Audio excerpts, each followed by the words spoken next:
Hello and welcome to a. Oh, see, you got this whole new Yeah. thing. I was gonna say the whole thing that he had before, but he shortened it. Oh yeah, I shortened this down Yeah. quite a bit. Hello and welcome to the Pure Faith Podcast. I am Michelle. This is my brother. Hi. Wait, you say my name? No. I don't even want to say that. That's why it's in parentheses. Okay, gotcha. I mean, if you want to skip that, we can. Oh, that's really nice. Okay, take two. I think this is 3. Oh, 3. Okay. You screwed up the first one. Although the L might be in there. Okay, whatever.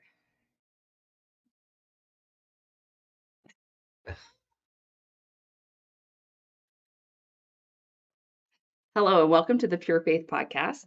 We ask that you like this video, subscribe to our YouTube channel, and don't forget to hit the notification icon to be notified when new released episodes come out. Short and sweet. It. Yeah. It's a new intro. It's so short. Yeah, we don't need all that other stuff. You guys have heard it before. They probably can recite it. I think by now you know who we are. Right. So I am Michelle. This is Mitchell. If you don't know who we are, just go back to the last episode. Or any episode before that. You know, I did notice, I think this is our 92nd podcast. 92nd. Yeah, not YouTube video, but okay. Podcast episode. Really? Yeah, we're almost to 100. We're getting there. Sure. Good job. You too. Hey, thanks. I know. I'm what brings this thing to life. I got a little sun today. I can see it. I can't see it now too. Look at. Obviously, I didn't look at you earlier. No, you obviously didn't. I can see it on the camera too. Yeah, I got a little bit of sun. I sat outside. My head's peeling, so. Oh my gosh. Yeah. It's been beautiful here this week. It has been. Yeah, so it's been nice, but we're going to go from this nice 77-degree weather or 80-degree weather, whatever it was today, to Seattle where it's 50 That's and raining. Not me. I know. We'll see how it goes. It'll still be fun. I'll let you know. Okay. All right. So anything else going on? No. We got baby chicks today. Baby chicks? Okay. How long until they start laying eggs? No, they're not. Oh, they're not that kind of chicken. No, they're not going to live that long. Oh. Sorry, when are we going to be eating them? I take it that's what kind they are. Yeah. Okay. Birds. So. We're living the true farmer life, aren't we? Yeah. Butchering. We do. Butchering tomorrow. We got chickens that coming. Yeah. Start canning food. Mitchell's gonna have his ministry and farmer market before too long. Paige won't let me. Paige won't let me. You can do the baked goods. Well, she can make banana bread. She makes good banana bread. I told her we need to build a small barn with a nice entranceway, and that way we can start selling all of our produce there. And turn our little, I don't even know what we have, 7 acres? Well, since there's no refrigerator right there on your driveway, mind you, Zeke FaceTimed me, asking me where the refrigerator was. Granted, it took him, 2 or 3 weeks to figure out it was missing. I totally blame Matt. I'm like, nope, you call Uncle Matt. I did not pick it up. I did not take it away. You call Uncle Matt. He took it. So, Matt. That was funny. Be on the lookout for Zeke. He started complaining to me. I'm like, nope, not me. Aunt Shell. FaceTime, here you go. And he did. Hey, Shell, where's my refrigerator? I need to put my oil in it. And I'm like, what oil do you need to put in the refrigerator? No, I think you needed to get oil out of the refrigerator. Again, why is there oil in the refrigerator? I think it was pretend oil. Oh, shoot. The funny part was when he was talking to you, he was just walking in circles. He was, and I said, you have got to stop. You are making me dizzy. It was funny. It was funny. Sorry, my alarm's going off. Did you set? Yes, just so everybody knows, I did set my watch, so we are good. You won't see me 20 minutes into this saying, whoops, I forgot to do that. So. Well, let me check my notes on that. Mm. So this is going to be full of some tangents and rabbit holes, by the way. Okay. Oh, what page are we on? I don't know. Oh, I think that we stopped on page 13. Is that right? Yeah, okay. We're going to be starting Matthew 14 through 16. So whatever page that's on. Yeah, right there. Okay, so page 13. We ready to get started? Yeah, let's get started. All right, so I'm going to start by attempting to do a recap I don't have any notes on this, so I'm gonna be winging it. We'll see how this goes. See how this goes. So, because as we move forward, we're going to be going through. In this episode, we'll be getting into Matthew 14 through 16. Hopefully, try to get 17 done as well. Then after that, we're really going to start pushing into Jesus' ministry, and it won't be long. We'll be getting into Matthew 5, where we get into the Sermon on the Mount. So, my plan is to still bring in some of the other Gospels where needed to compare those stories so we can have a fuller idea of what's actually happening. But for now, I want to do a recap from John the Baptist preparing the way in the wilderness to where we currently are. Okay. So it starts with Matthew 3, John the Baptist out in the wilderness. Yes. Making the way. Yes. Or clearing the way, making the path straight. Then Jesus goes to John the Baptist to be baptized. After that baptism, Jesus goes into the wilderness for 40 days and 40 nights of temptation. Temptation. Mm-hmm. We get to that temptation story. After that, Jesus comes back out of the wilderness. He goes back to where John the Baptist was. Mm-hmm. John the Baptist sees Jesus walking and says, "Behold the Lamb of God who takes away the sins of the world," and goes on to give the first witness, his first witness, that Jesus is the Son of God. Okay. The day after that, Jesus goes walking by again. John the Baptist sees him and says, "Behold the Lamb of God." Two of his disciples overhear this. We know that the one was Andrew because he was named directly. We assume from tradition that the other one was John, who would become the apostle. Mm-hmm. So these two guys, Andrew and John, the apostle, start to follow Jesus Mm-hmm. and end up spending the day with him. Andrew goes and gets his brother Simon, takes Simon to Jesus. Jesus changes his name to Cephas, which means Peter. So then from there, Jesus leaves the next day and goes up to, Bethsaida. Yep. So he goes to Bethsaida, and there he finds Philip. Calls Philip. Philip goes and finds Nathaniel, which Nathaniel is Nathaniel Bartholomew. Yep, we talked about that too. And then after that, the day after that, Jesus goes to Cana to the wedding. Yes.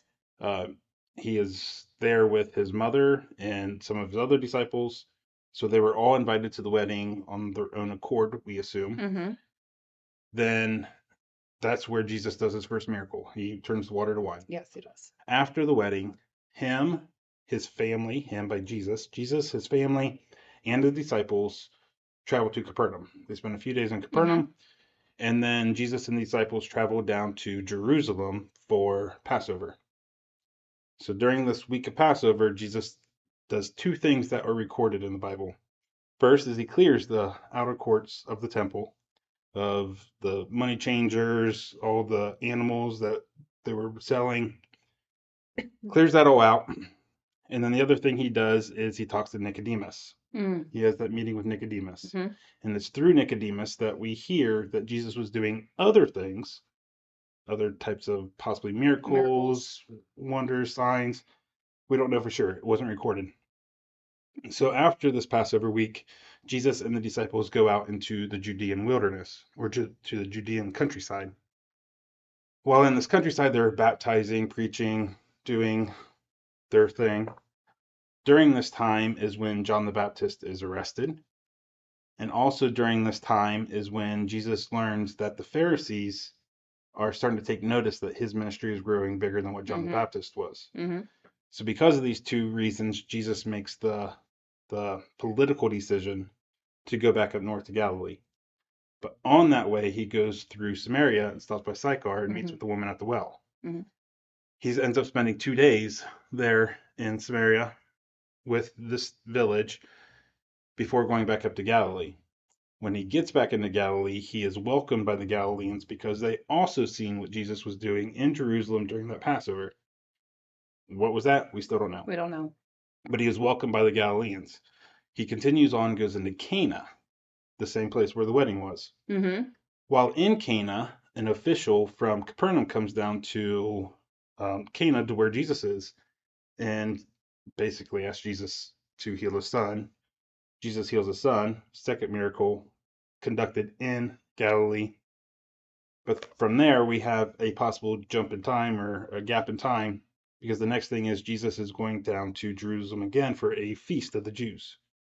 We don't actually know what that feast was, right. but he went down to Jerusalem for that feast. While in Jerusalem that time, he healed the man, which I need to make a correction. I got hung up whenever I was reading that last week because I got hung up on the word Aramaic. Yeah. And then because I got hung up with the word Aramaic, I said Bethsaida, I think, instead of Bethesda, which is the proper name of this pool. I caught it. I just didn't want to say anything. Sure, yeah. Anyways, so he went to the pool at Bethsaida. Yeah. Is that right? Bethesda. It's a hard word to say. So he healed the man there. Yes, he did. That was on a Sabbath. Mm-hmm. He is approached by the Pharisees, Mm-hmm. challenging him why he's working on the Sabbath. Mm-hmm. Jesus goes on to a long teaching on why he has the authority to work on the Sabbath, and that was because it was given to him by his Father who sent him. Mm-hmm. So then he leaves Jerusalem, and he goes back up to Galilee, this time in the Spirit, or in the power of the Spirit. And then he goes to Nazareth that time. And then he goes on to, on the Sabbath, he goes into the temple, not the temple, the temple's in Jerusalem, into the synagogue.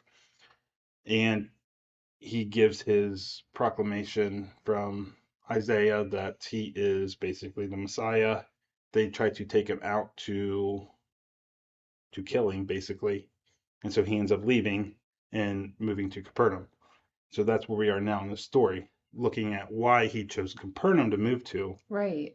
Out of all the other places that he could have went. And my thing locked.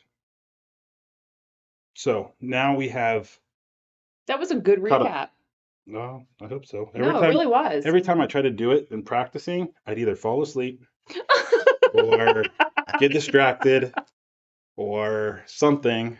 So that's the first time I did it all the way through. You fall asleep? Well, yeah, when you're meditating on this in bed, sometimes you just meditate too hard and fall asleep. Gotcha. Okay. Especially if you're really tired. Yeah. Oh. So we are now going to be going into Matthew 14 through 16, and this reads, "So that what was spoken by the prophet Isaiah might be fulfilled, the land of Zebulun and the land of Naphtali, the way of the sea, beyond the Jordan, Galilee of the Gentiles. The people dwelling in darkness have seen a great light, and for those dwelling in the region and shadow of death, on them a light has dawned." So we asked kind of like at the end of our last episode, we talked about how Matthew is doing what he does all throughout his entire gospel. He is, because we have to remember, Matthew is writing to a Jewish audience. Yes. Who know Old Testament. Yes. So he is using these Old Testament references to point to the fact that Jesus is the fulfillment of these prophecies. Mm-hmm. Mm-hmm. This is another instance of that. So the prophecy that he is quoting here comes from Isaiah 9, 1 through 2. But as I always do, I like to look at things in more context. Which, to get the full context of this, I would have to read like 2 or 3 chapters. So I'm not going to read that much. So I'm just going to read 9, 1 through 7. Okay. And this is probably going to have a big rabbit hole. My screen's a little dirty. Look at that. I have a little smudge on there. Wonder why. Anyways, touch it. So I'm going to be reading the NIV version. I normally read ESV. This time I'm going to be reading NIV just because it flows a little bit better, I think, than the ESV does in this instance. Excuse me. So this reads, "Nevertheless, there will be no more gloom for those who were in distress. In the past he humbled the land of Zebulun and the land of Naphtali, but in the future he will honor Galilee of the nations by the way of the sea beyond the Jordan. The people walking in darkness have seen a great light. On those living in the land of deep darkness a light has dawned. You have enlarged the nation and increased their joy. They rejoice before you as people rejoice at the harvest, as warriors rejoice when dividing the plunder.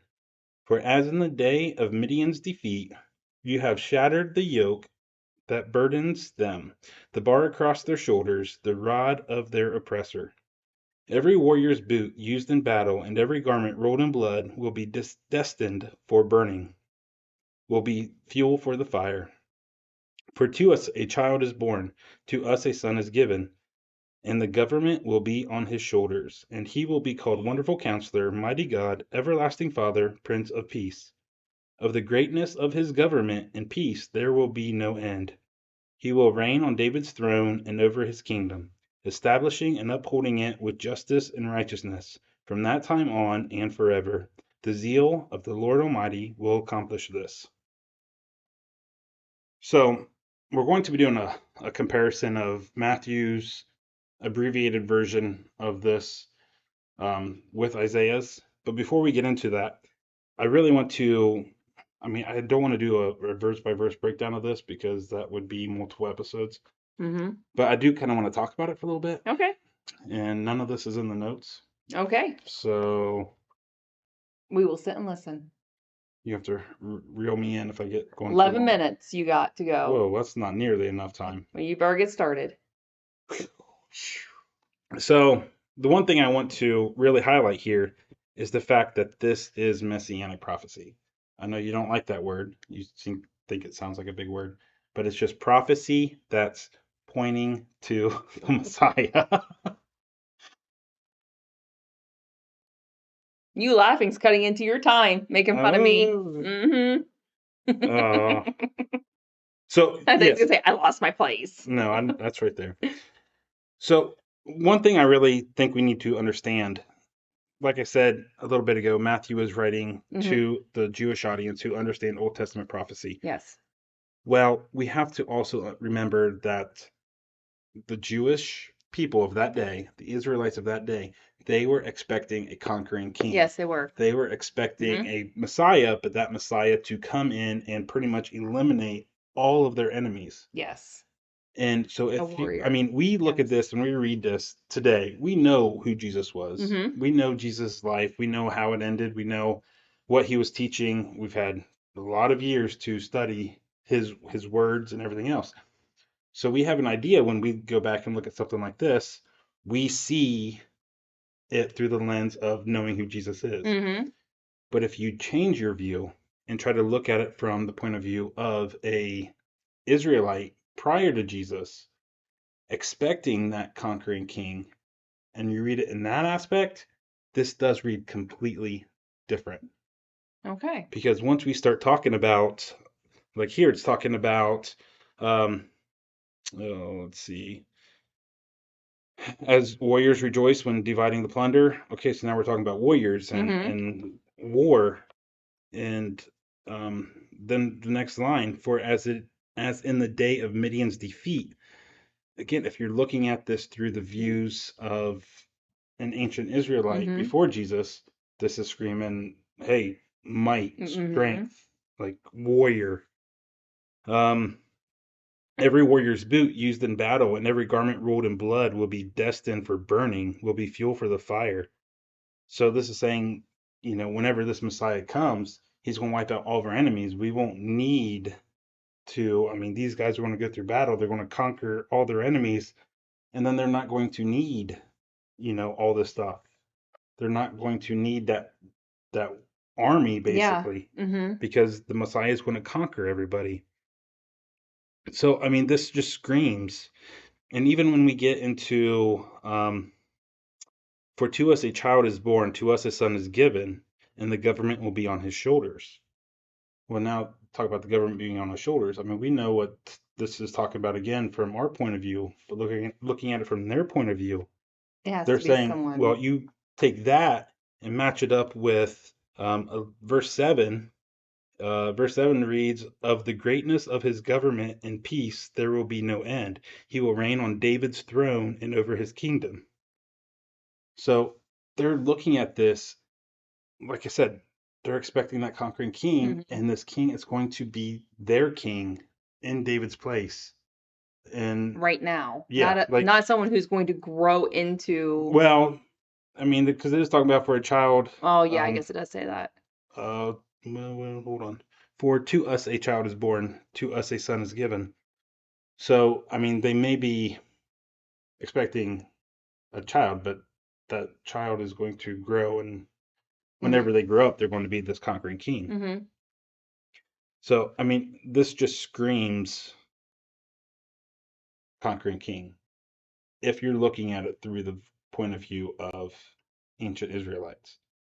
And that is going to come into play later on, but I just wanted to highlight that now Mm-hmm. because even with this is all I read 9:1 through 7. Mm-hmm. Well, in chapter 8, Isaiah gives a prophecy about the Assyrian army coming down and basically conquering um, this Galilean nation again, which just to so you have an idea of how it works. So you get your map. You can look at your map if you have it. I do have my map. But down south, you have Judea. Mm-hmm. Well, up north is Galilee. Well, if you go even further north, that's where you get into Assyria. Oh, okay. And so whenever they come in to conquer, they hit Galilee first. Mm. And so they've actually gone in and attacked Galilee multiple times in the past. And even to the point to where they have exiled the Israelites from Galilee, and that caused a bunch of Gentiles to move in. But we'll get into that with more detail as we get into this a little bit deeper.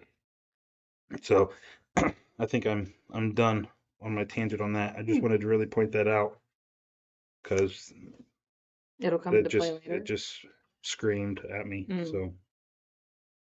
So now we're going to compare Matthew's version, which was Matthew. We're going to start with Matthew 4:15 and 16, Mm-hmm. and then compare that to Isaiah 9:1 and 2. So one first thing I want to point out is that Isaiah mentions the past humbling of Zebulun and Naphtali. He mentions that and again, this is referring to kind of what I was just talking about, the fact that they've had other armies come in and basically invade their area. They have, um, like I said, exiled some of the Jewish Mm-hmm. people. There's just a lot of turmoil that happened to this northern region because they were the buffer between Judea and the Assyrians. So the Assyrians would attack them. There's a few instances throughout their history that this happened. Okay. Well, after this whole bringing up Zebulun and Naphtali, it then goes and switches gears and goes to the future and talking about um, in the future honor that will be given to the Galilee of the nations by the way of the sea beyond the Jordan. So these two things are separate. Zebulun and Naphtali is separate from Galilee of the nations by the way of the sea beyond the Jordan. That is important because Matthew puts them together. Mm. And Matthew puts all of them in one line. And this changes things because whenever Isaiah is talking about this, he is kind of pointing to a specific region. But whenever Matthew changes it, it's still pointing to the same general region, but with just a little more direction towards it. He's just kind of emphasizing a little more specificity, but I can't say that word. A little more specific area. Sure, sounds good. Um, but we're going to get into that sooner because we are going to actually break down what all of these mean as far as Galilee of the nations by the way of the sea and beyond the Jordan, Mm. because they do have different meanings. Meanings. And so we want to talk about what they actually mean. So the first one is Galilee of the nations, which Matthew actually uses Galilee of the Gentiles. I saw that. So that also changes things a little bit. But the reason Matthew uses Gentiles instead of nations, because it does change the way you're looking at it. Galilee of the nations is everybody. That includes Jew and Gentile. Mm-hmm. Mm-hmm. But if you're taking out the Jews and just saying Galilee of the Gentiles, well, now you're just putting it down. Basically, you're taking the Jews out of it. Mm-hmm. But what he's doing here is he is highlighting the fact that the future ministry of Jesus is going to be focusing in on the Gentiles. It's first the Jew, then the Gentile. Mm-hmm. So it's kind of highlighting the future ministry or the future direction that the ministry is going to take. But yes, like I was talking about before, this area, this Galilean area, because the Jews have been exiled and deported and had all these invasions, there is a lot of mixed nationalities in this area. Okay. So you had the Assyrians to the north, Phoenicians to the west. I forget who was to the east, but they all traveled through this area.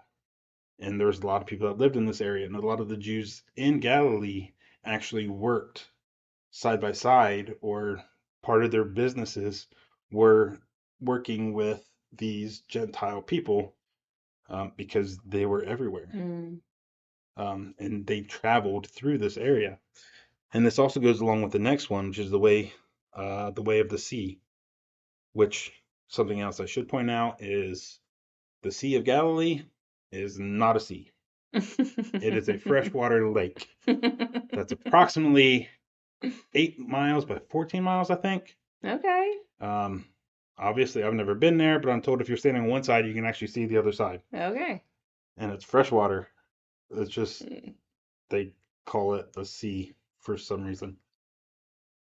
So just wanted to highlight that because I actually, when I was going through my notes, I noticed I call it Lake of Galilee and Sea of Galilee, and I use both of them. So no, most gospels call it Sea of Galilee, but it's not actually a sea. It's a lake. It's a lake. Gotcha.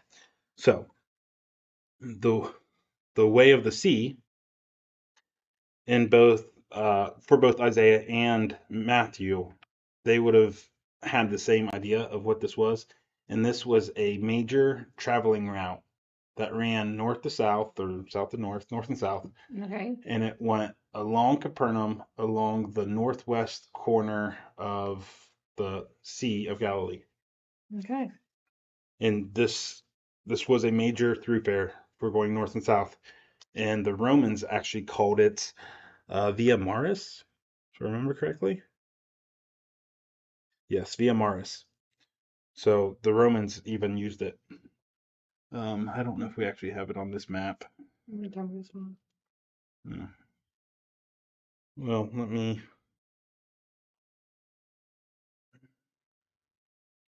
Okay, that might be a good place to stop. Okay.